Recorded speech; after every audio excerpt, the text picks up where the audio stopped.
In this screencast, I'm going to show you how you can share items from one Sellr account with other Sellr accounts.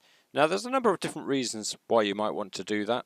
Well, the first, most simple reason is you might just simply want to copy items between accounts, so that makes it really easy. But also, when you synchronize them like that and copy them, you can specify that they use the stock level, which is based on the original account. So in other words, when you sell items on the sub account, it will reduce the stock on the main account. So that's really good too, because one of the reasons you might use that functionality is, let's say you had a big website selling clothes of all sorts of different brands, and you're doing really well, but then you thought, let's spin off loads of different websites, extra websites for each brand. So you might set up particular branded websites, but you still want the stock to come off of your main website. So it just gives you, it's kind of like a marketing thing, it gives you more channels to sell your items.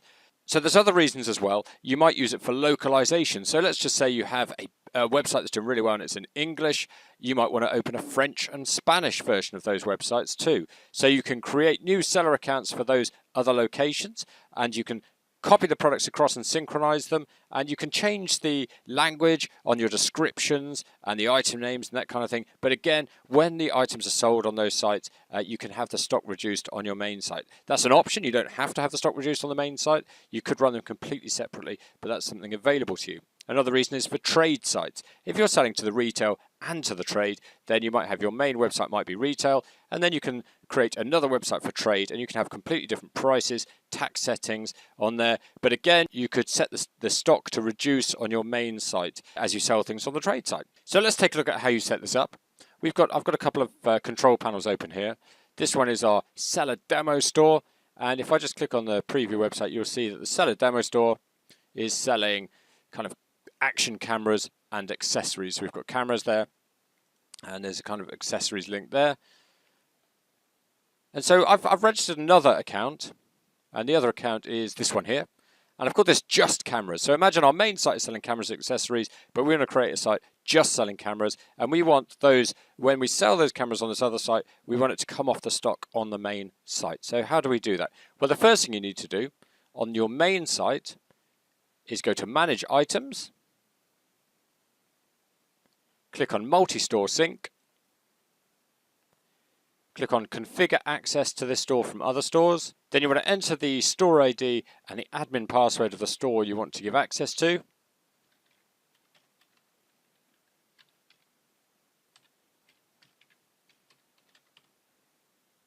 Click on Add Store, and you'll see that the store ID will appear in the list above. And of course, you can have more than one store linked. If we click on back, so that's all you need to do on the main store, that's it. So now on the new sub-store, that's this one here. Now what you want to do here is again go to Manage Items, and then click on Multi-Store Sync.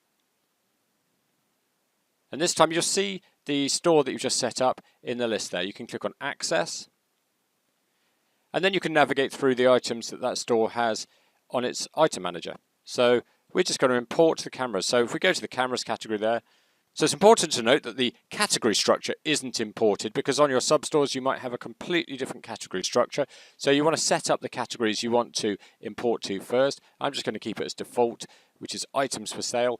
So I'm going to tick these 4 items here, because I'm going to do them all at once, and hit sync. So that's imported those 4 items. So you can see they're imported because there's a tick in the sync column, and also I can see that the stock is linked. Now there's a checkbox up here, use source item for stock. If you don't want the stock to be linked, then you would untick that, but I want it to be linked, so the link icon is shown there. And so essentially what happens is it copies the items from the original store into this store, so it's a copy of the items. But again, when the items are sold, then the stock will be taken off of the main site. So if I click on back, and back again, this will take us back to the item manager. The other thing that we want to do on this store is click on Configure, and I want the stock to be reduced. So in the stock control section here, I'm going to do Use Stock Control and Prevent Products Being Sold if out of stock, and click on Save Changes. And then click on back. So we can see I've imported these 4 items here, and it shows that it's using external stock, which is why there's an E in brackets after the stock level.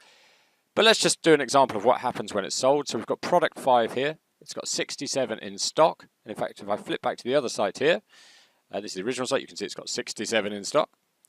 So then if I click on preview website on the sub-site, I haven't actually designed this site yet or anything, but if I go to items, items for sale, let's click on this Sony helmet camera, add to cart, click on checkout. I've added a really basic payment method. Click to pay. Okay, so that payment's gone through. If I then go back to our control panel and then refresh that page, you'll see it's now got down to 66. So as you can see, the stock has come off the original site. And in fact, if I go back to the original site, I need to refresh that page too. You'll see it's gone down to 66. So I've sold stuff on the new site, but I can manage all of the stock just in the main site. That's just really important. Now, there's another thing I need to point out as well, because what happens if you change something in the main site? So let's say the price goes from $199.95 to $249.95. There we go, just save that.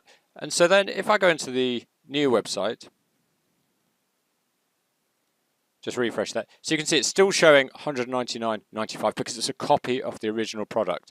But if you go into multi-store sync and then have a look at the products there, it will show it's out of sync because there's this special icon here showing that you could update your product. But if you click on that icon, which I will do now, then that will update the item that you've got on this site to match the original one. You might not ever want to do that though if, for example, you're creating sites in different languages or you want different prices on the new site. So it's just there for information. If you want them to be exactly in sync, then you can just click on that and it will update them, or you can multiple click on them and select sync at the bottom. And so what it does is it copies the original item back into this site and overwrites what was here, which essentially synchronizes them. So if I go back into manage items, you'll see that the price is now showing at $249.95. But of course, as I mentioned before, you know, you can change this to what you like. This could be $99.99 on this particular site. And on the original website, that would stay obviously at $249.95. So it just shows that in your new site, you could have different prices to what you've got in the original site. So I hope you found this useful. As you can see, it's a really useful piece of functionality that opens up a whole load of possibilities of what you can do with multiple seller sites and accounts.